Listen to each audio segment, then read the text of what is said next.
Okay, Algebra 2. It's okay that you're in third hour and you still take these notes. They're the same. If we open up and look inside our syllabus, table of contents, that's the first page we're going to fill out. So on our table of contents, we're going to put page 1 and 2, and we're going to call it Translating Expressions,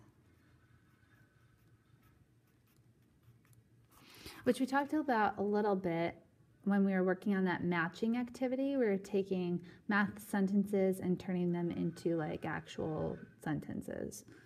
So we're going to formalize some notes on that so we have things to look back on. Progress checker, pass all that, and then we get to page 1 and page 2. We're going to make sure we put the title, so Translating Expressions on both sides.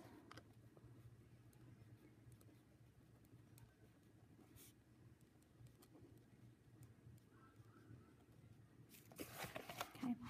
And we're actually going to work on this side today. And so you guys should have taken 3 papers home. 1, 2, and 3. We're going to start with this one that looks like it has 3 columns. And so what we're going to do, we're going to kind of fold this like a brochure, like a trifold brochure. So if you imagine there being a line right along here, we're going to take this whole piece and fold it over that. So kind of like this.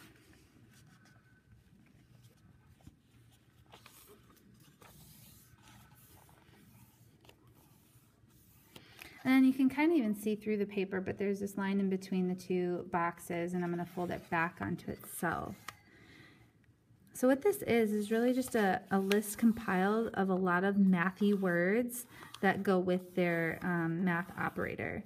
And so we have like addition, subtraction, multiplication, division, parenthesis words, turnaround words, which means basically if there are numbers here and here, then when you put them into your math sentence, they need to turn around. And here we have some equal, not equal, greater than, less than, greater than or equal to, less than or equal to. And what we're going to do with this, like this kind of opens accordion style, is we're going to glue this in right at the edge of our paper here, because you know, we're going to use it today and on Monday and stuff, but we might need to use it in the future as well, so it's kind of nice. We can open it up, and then like if we turn to any other page, we can still use it. So that's kind of cool. So glue or tape that in right at the edge of page 1.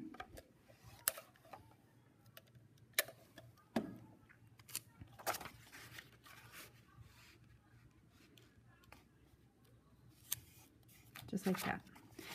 And then I'm going to go through just a couple and highlight these because, you know, I find that some of them are obvious and some of them are maybe less obvious. So in terms of the addition sign, most of those are obvious. The one that I like the best, though, and that kind of sneaks by, is the word and.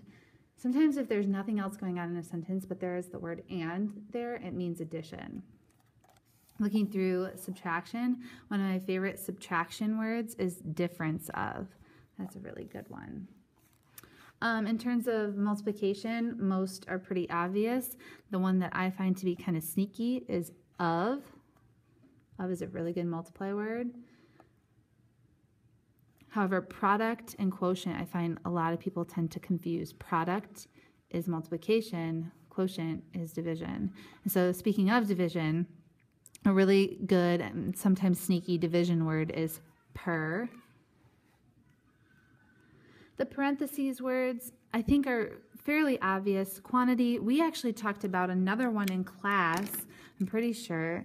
Result was used in that match that we were doing, so we could add that.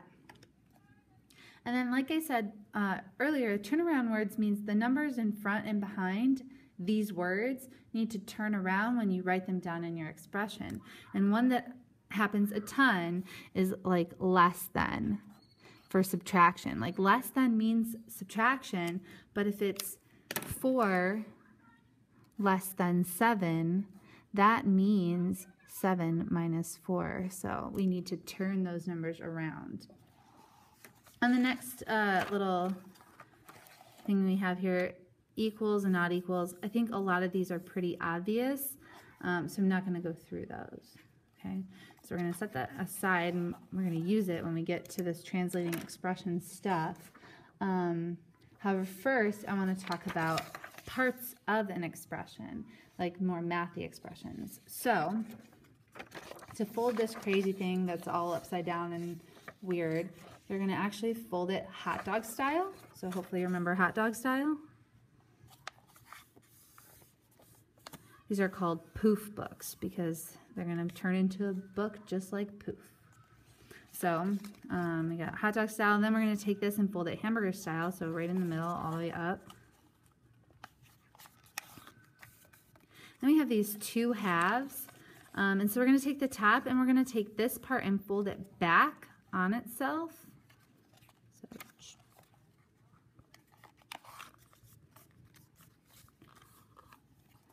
and then we have this piece behind, and we're going to actually turn that around and fold it back on itself. So I'm going to turn it over to make that a little bit easier.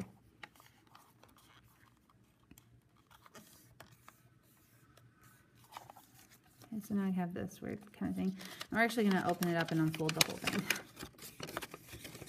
So, once we have it all unfolded again, we're going to take and fold and then make one single cut, and poof, we'll get a book. So the fold that we're going to make is hamburger style, like that. And then you see we have these two lines right here. We're just going to cut this line. So right here is my fold line. I'm going to take and cut from the fold line to the middle. Just one single cut, but it's cutting through like both sides of the paper. So hopefully, I really wish we would have built these together maybe. Hopefully nobody messes that up. If you do, I have extras on Monday and you can get one. But you have this one cut here in the center like that. So now what you're going to do is you're going to kind of bring this up like a tent, smush these together, and fold that back and start folding these over. And soon you will poof, have a book.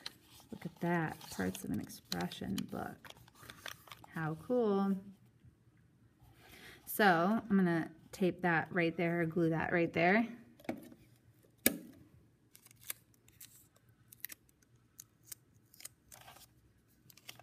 Boom, boom. So this kind of deviates a little bit from that in terms of like interpreting things. However, if I'm looking at a mathematical expression already, there's lots of letters and numbers and exponents and things like that. And we need to kind of know what they all mean. And so the first thing I want to talk about is a term. The terms of an expression are the things that are being added or subtracted. So every time you see an addition or subtraction sign, you get a new term. So we're going to go through and we're going to underline each term. So on this side right here, we have a term, but then there's a plus sign. So now we have a new term. Minus sign, new term. And then term. So we have a total of 4 terms. The next one, that's all multiply. So that's all one term. But then we have a minus sign, so new term, and then new term. So we have 3 terms. And then lastly, hopefully this is pretty easy now. We have 1 term, 2, 3, and then 4 terms. Okay. Next, we are going to talk about coefficients. So a coefficient in a term, if you have numbers and letters involved, then the number in front of the letter or variable is called the coefficient. We're going to go through and we're going to highlight each coefficient. If you don't see a number in front of the letter, then that's kind of like an invisible one. So that happens right off the bat with this one because there's not a number there that you can see, but there is kind of a 1 there. Next we have this 2. Also, it's good to note that it takes the sign in front of it, so the coefficient here is positive 2. The coefficient here is negative 5, and then a positive 4. Here we have a 5, a negative 4, and then a negative invisible 1. On the last one, in front of these letters, we have the number 4, so 4 coefficient. This 3 is not attached to a letter, though, so it's not a coefficient. It's something else. But this -2 is attached to B, so -2. And then there's an A with an invisible 1 in front of it. So those are our coefficients. And then lastly, we have constants. So if a term has no variables, then it is constant. It's just a single number. It also takes the sign in front of it, and we are going to circle the constant if there is one. So looking through the first one, we're basically looking for stuff without letters, which is 4. So 4, positive 4, is the constant. Here, these all have letters, so there is no constant.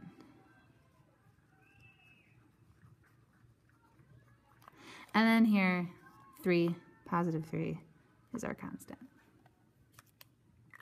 Okay, trying to make this video as short as I can, but we have one last thing to do. So we're going to take this translating expressions and make another poof book. So in case you didn't get it the first time, we go hot dog style, then hamburger,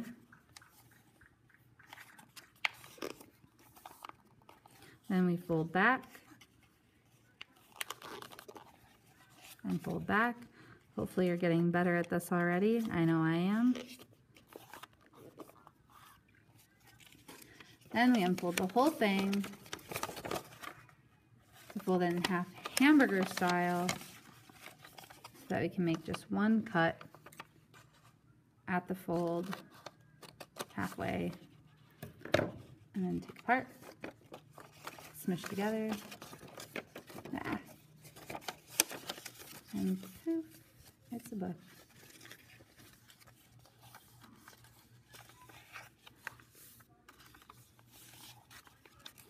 So now we're going to practice translating some expressions, which is kind of what you were doing in your match. And we can talk about constants, coefficients, and things like that. So I'm going to tape that in right below.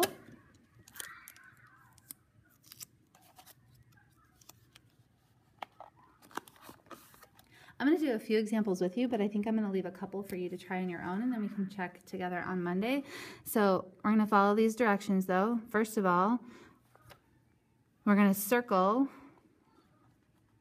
any operator words,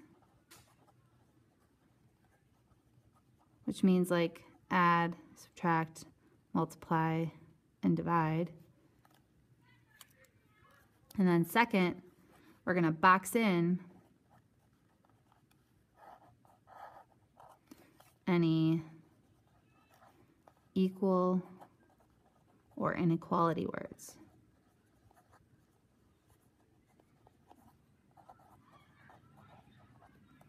Or unequal, I suppose, as well. So I'll try a couple with you, and then I'm going to have you try a few. So we turn the page. 7 more than twice a number is 15. So more than kind of stands out. And if you're not sure, too, this is where we can use this. Comes in handy. More than. More than. Twice a number. So I guess twice is also on here. Is, that's an equal word, 15. So now when I write this out, more than was plus, twice was multiply, and is was equals, and I just need to fill in the numbers. So 7 more than twice a number, since I don't know what, I'll call it n, is 15.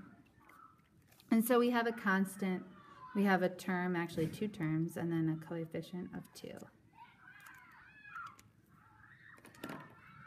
Okay. Next one, we have 4 less than a number is less than the quotient of a number in 5. So less than, I know, is one of those turnaround words we talked about. A number is less than, is always implies that there's some sort of equal or unequal, and I think it's unequal here, but is less than. The quotient, that's division, of a number in 15. The and kind of goes with the quotient there, which I know can be a little confusing. So less than, again, was a turnaround word, so we need to make sure that we turn it around. For less than a number, so for less than some number, is less than the quotient of a number and 5. Those weren't turnaround words, so the number goes first and then 5 on the bottom. Okay, I'm going to leave that next one for you to try. Then I want to read this long one with you, and I'm going to leave the other 2 for you to try as well. So this has multiple expressions in it. Isabel took 3 flights to arrive at her destination.